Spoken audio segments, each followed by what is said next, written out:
Content presented in Cheshire Corners is for educational and informational purposes only.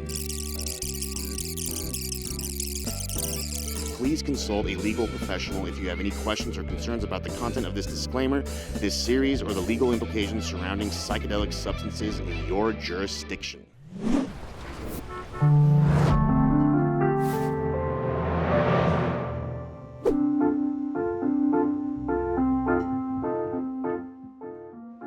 Open Minds Expo, and we're here with Chris Caldwell, who's the expert and creator, founder of the nonprofit company that connects psychedelics and end-of-life care.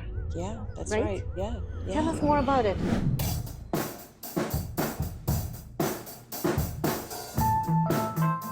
Yeah, well, thank you, Rita, for asking.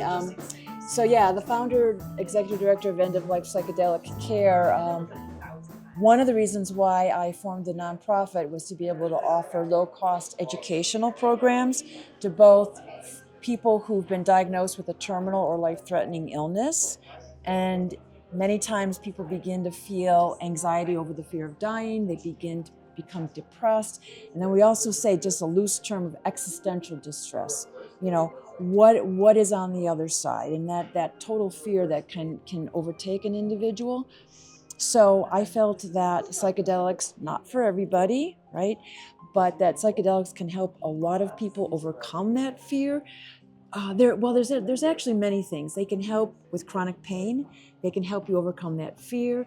They can help you expand your consciousness. They can help you find your spirituality and grow your spirituality, and thereby losing your fear of dying. Some people actually experience the other side, and when they do that, they actually then also lose their fear of dying. So to me, a nonprofit then was going to be able to educate the individuals looking to journey, and I don't care whether it's ketamine, psilocybin, MDMA, whatever psychedelic medicine they're comfortable with, they just needed the information.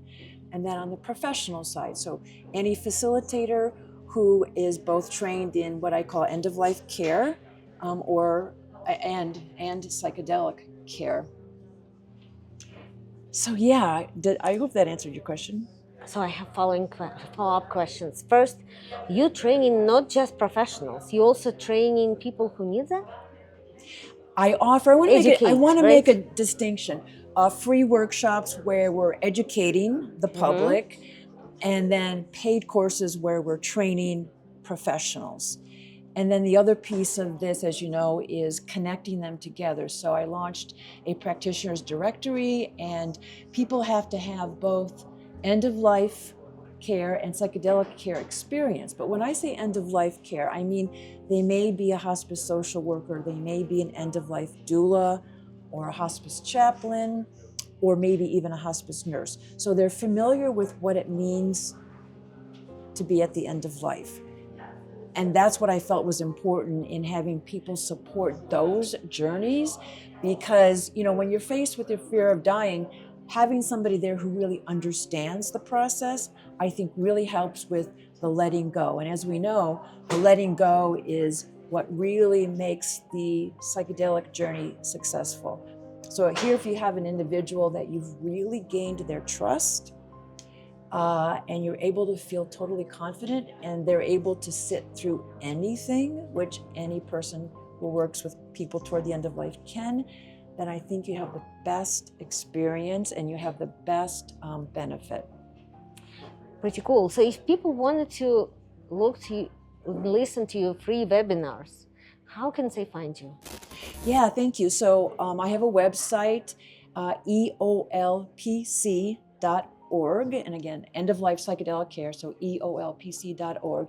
And on that website, under the Education tab, you'll find videos I've already recorded about this subject, as well as podcasts I've done, and then also the free workshops and the paid courses. And then under the Connector Directory tab, there'll be the directory with the practitioners. So they can find all of that information from eolpc.org. This is wonderful. I'm going to go and check it out, and I want to make sure that I can send it to people I know, because I think a lot of people need this information. Yeah, thank you. I want to interview you more on the Cheshire Corners later and have a bigger interview. But I will have last questions for our audience. What is on another side? You've been here for a while. What is on the other side? Man, that's a good question, isn't it? I think it may be different for different people.